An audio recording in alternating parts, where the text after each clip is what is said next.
février 2001, signature du traité de Nice.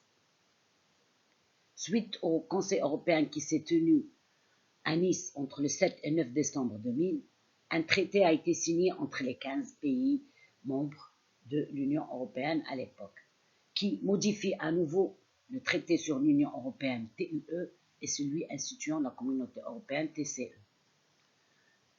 Cette modification se manifeste dans la représentation des membres du Parlement de chaque pays.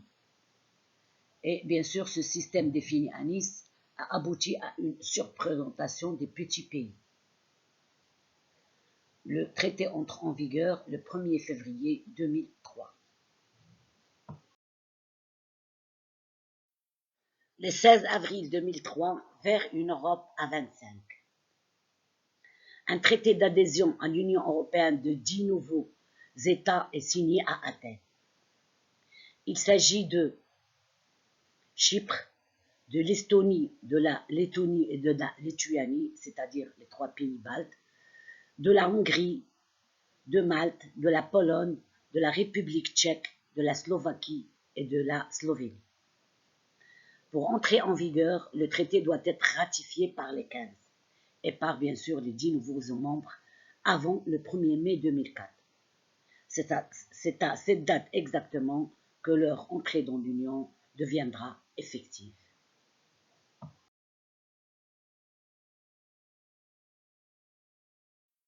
Le 18 juillet 2003, une question s'impose, qu'en est-il de cette constitution européenne?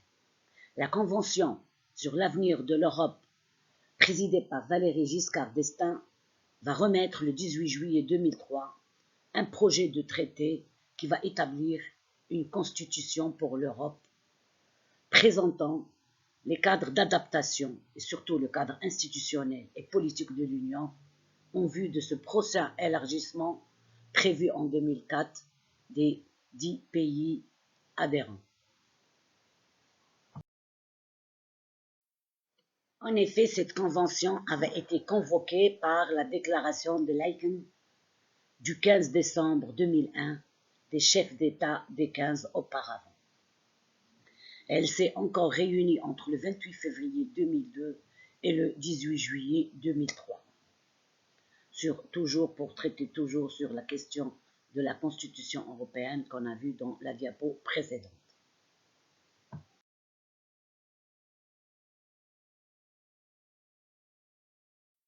Les 12 et 13 décembre 2003, échec du sommet de Bruxelles.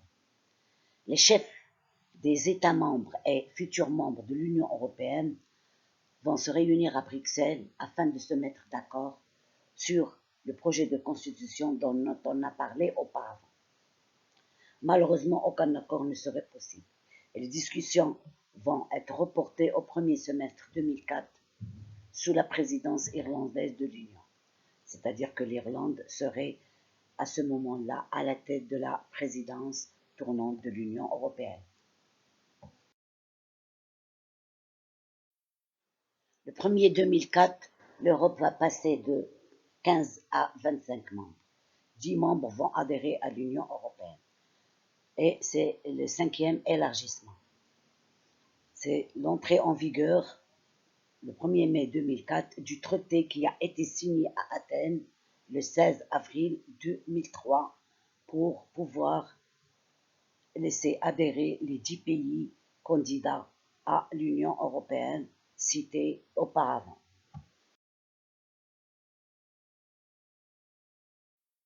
Enfin, les 17 et 18 juin 2004, le projet de constitution européenne va enfin être adopté.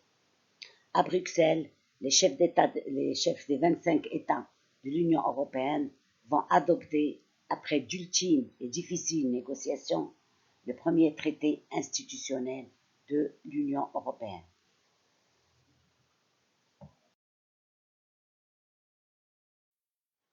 Ce traité de projet constitutionnel de l'Union européenne qui a été signé à Rome le 29 octobre 2004 va être un seul document, va rassembler en un seul document plus simple et plus lisible l'ensemble des textes de loi qui organisent le fonctionnement de l'Union européenne, que ce soit des textes de droit primaires ou les textes de droit dérivés, comme déjà cité.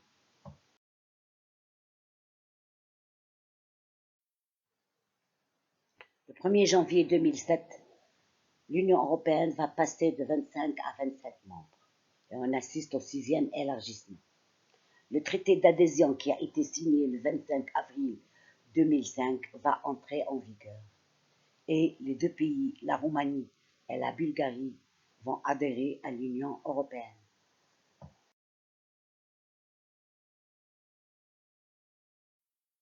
Le 13 décembre 2007, le traité de Lisbonne va être signé. Mais avant, lors du Conseil européen du 21 et 22 juin 2007, une conférence intergouvernementale a été convoquée afin de rédiger le projet institutionnel dont on a déjà parlé, ou ce qu'on appelle le traité modificatif, modifiant les traités existants. Donc les 27 chefs d'État et de gouvernement, après être parvenus à un accord final sur ce nouveau traité modificatif lors du sommet informel à Lisbonne les 18 et 19 octobre 2007, vont signer ce traité le 13 décembre également à Lisbonne.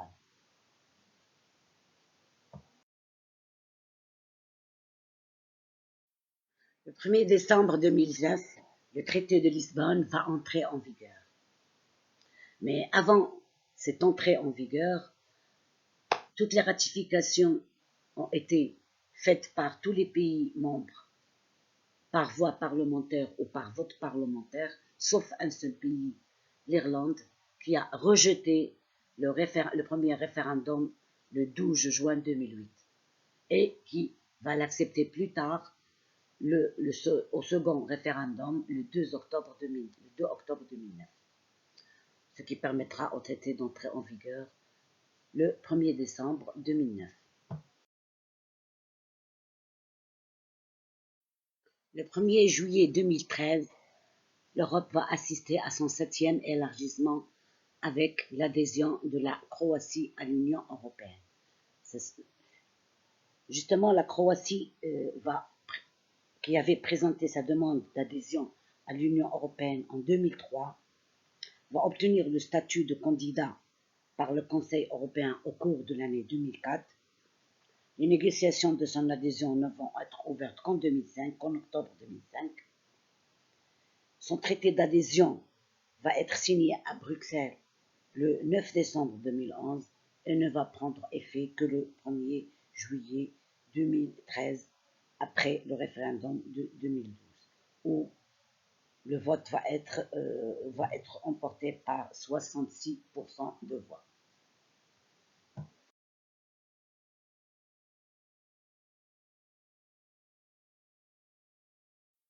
En effet, cette Europe actuelle s'est construite et se construit toujours entre succès et crise. La physionomie de l'Union européenne est modifiée au fil des 6 adoptions des traités communautaires. Elle a été modifiée chaque fois qu'un traité est entré en vigueur. Et ceci depuis 1957. De 1957 à 1986 inclus, les traités avec les traités CEE, Communauté économique européenne, l'AUE et l'Axe politico-citoyen, jusqu'au traité de Maastricht en 1992, au traité de Lisbonne de 2007 inclus. L'Europe s'est transformée.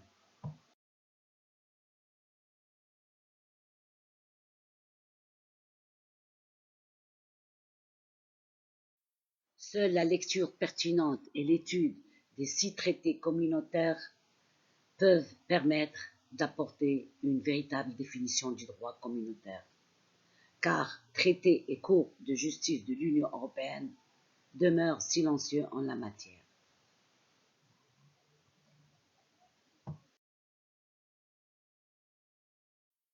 Voyons ensemble l'historique de ces traités. Récapitulons. En 1957, la signature des 2 traités CEE et CEEA ou Euratom, ou ce qu'on a appelé les traités de Rome, qui vont entrer en vigueur en 1958. En 1986, la signature de l'Acte unique européen, AUE, qui va entrer en vigueur en 1987. En 1992, le traité de Maastricht est signé et va entrer en vigueur en 1993. En 1997, signature du traité d'Amsterdam qui entrera en vigueur en 1999. 2001, signature du traité de Nice qui va entrer en vigueur en 2003. Et en 2007, signature du traité sur le fonctionnement de l'Union européenne, TFUE, ou traité de Lisbonne, entré en vigueur en 2009. Sans oublier bien sûr le traité de Paris en 1951 qui a instauré la CECA.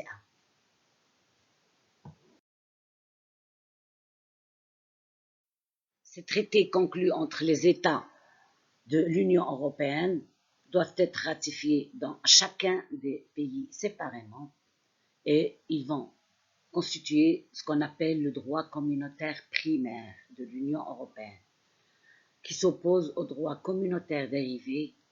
Ce dernier tire son fondement dans ces traités, donc il viendra par la suite, et qui sera créé par les institutions de l'Union.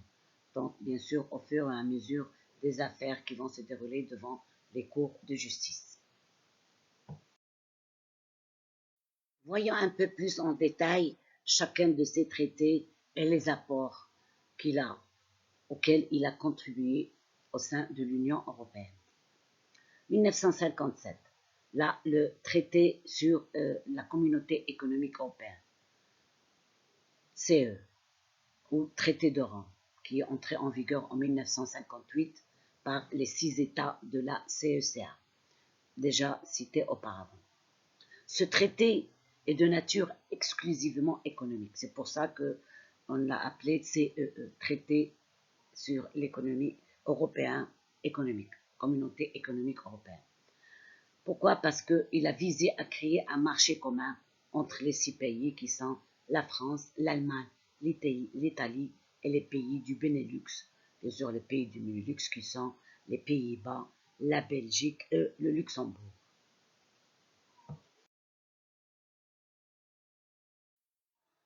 Et en plus, ce traité CE est fondé sur une union douanière entre les 6 pays membres qui permet la libre circulation des marchandises, des personnes, des services et des capitaux. Et sur également l'élaboration de politiques communes qui vont régir les 6 pays, tant au niveau de l'agriculture, des transports qu'au niveau du commerce extérieur. La politique agricole commune, ou la PAC, est venue à cette époque pour accroître la productivité de l'agriculture, permettre des prix raisonnables et un niveau de vie convenable aux agriculteurs.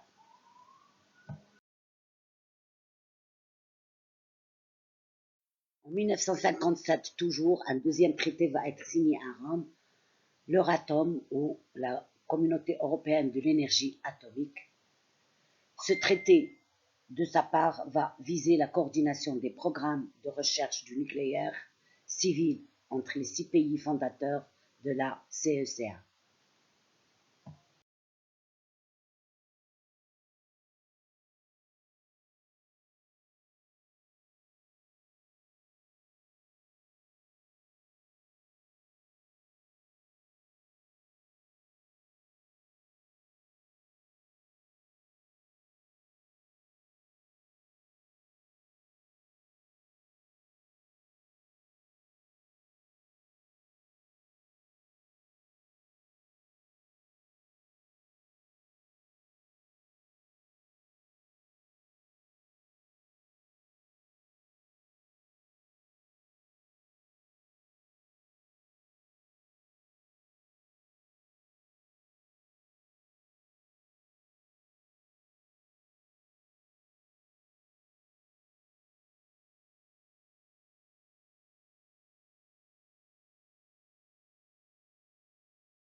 En 1986, comme on a déjà vu, l'acte unique européen va être signé et va entrer en vigueur en 1987 entre les 12 États membres de la CE.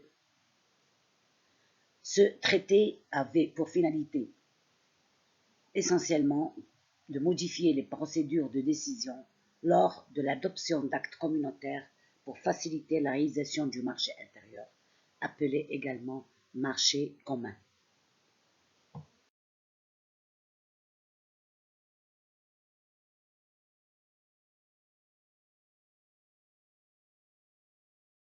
En 1992, signature du traité de Maastricht qui va entrer en vigueur en 1993 par les 12 États membres également. La création du marché unique et plus encore, car ce traité va marquer l'histoire de l'Union européenne. Il avait constitué un véritable virage pour l'Union qui, depuis, est devenue plus politique. Pourquoi? Parce qu'elle avait instauré une monnaie unique.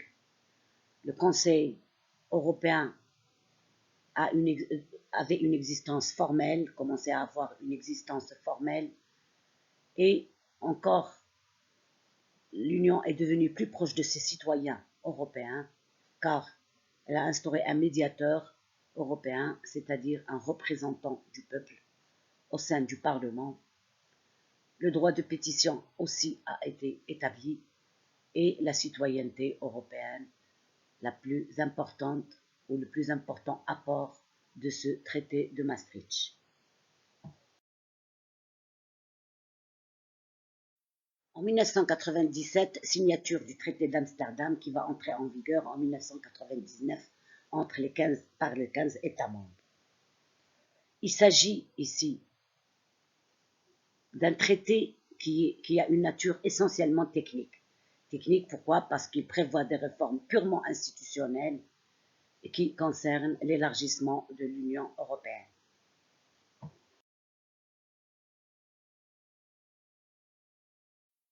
« 2001, signature du traité de Nice qui va entrer en vigueur en 2003 par aussi les 15 États membres.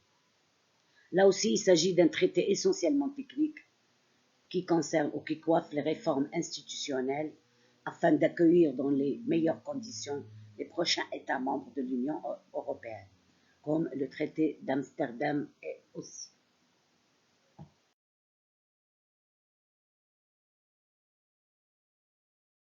En 2007, signature du traité sur le fonctionnement de l'Union européenne, TFUE ou traité de Lisbonne, qui va entrer en vigueur en 2009 par les 27 États membres à l'époque.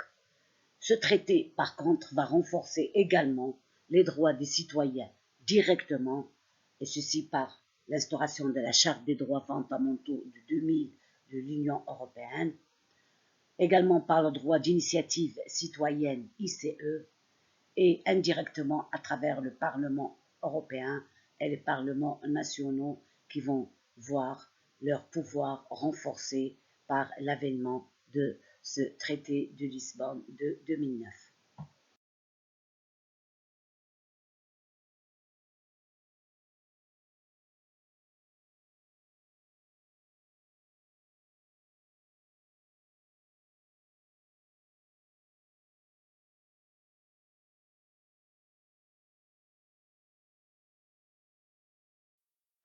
En effet, ce traité de Lisbonne, au traité communautaire qui est de nature institutionnelle, certes, mais aussi il a une nature politique, car il a instauré, il a créé le poste du haut représentant de l'Union européenne pour les affaires étrangères et la politique de sécurité, et également du poste de président du Conseil européen qui va assurer la présidence de l'Union pour 2 années renouvelables en parallèle avec la présidente tournante des 6 mois.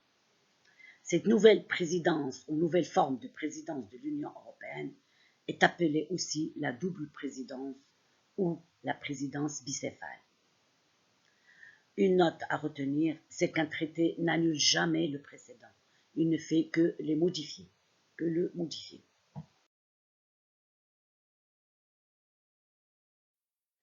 Alors pour